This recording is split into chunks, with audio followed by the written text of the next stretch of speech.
Boatneck tops were absolutely everywhere at Men's Fashion Week in both Paris and Milan. If you don't believe me, here are a billion examples. We have Sechu, Prada, Pronounce, Paul Smith, Giorgio Armani, Kiko Konstantinov, June J, and of course, Dries Van Noten. Now, I actually watched the Dries Van Noten show first, and I always like to think about how the way you experience things informs the way you see things afterwards. And I loved the boatneck tops that they featured on the runway. So I think my eye was kind of attuned to looking for the silhouette. Now, if you don't know what a boatneck top is, here is a really great example. This is a simple cashmere version from Banana Republic. Neck really came into existence in 1858 when it was made the official shirt or kind of uniform for French sailors. And the reason that they designed this kind of wider top, it really kind of runs along here, sometimes it's slightly smaller like an extended crew neck, is because it's actually easier to get on and off. So if someone fell overboard, they could get the shirt off quicker if they needed to. Also here the shirt called a bateau, and bateau was the word for boat in French. We don't really start to see the silhouette make its way into high fashion until like the 1920s and the 1930s.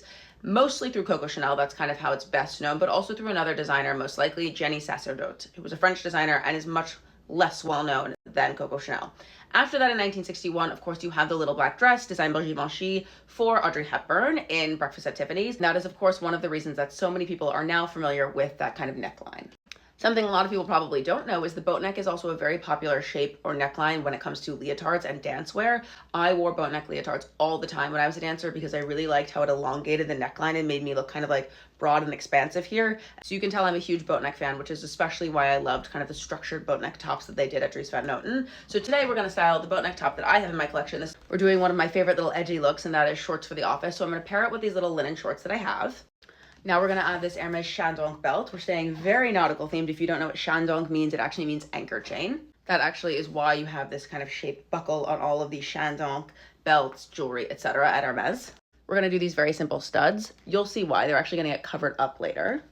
For scent today, I'm actually going to use one of my favorite scents. This is by Maison Louis Marie. It's number 09. This is actually the scent that I was wearing when I started dating my husband, and he associates this smell with me. Like, I think he just thinks that this is my natural kind of aroma. For shoes, we're going to do these little red Chanel slingbacks, looking very 4th of July, but you'll see they're all going to tie together in just a minute. Now we're going to put on this beautiful vintage Hermes scarf. If you follow me, you've seen me wear this countless times. And then last but not least, for accessories, we're going to do my sardine bag, but because the golds are slightly different, I'm actually going to tuck the sardine in. And then it just makes a really, really cute clutch.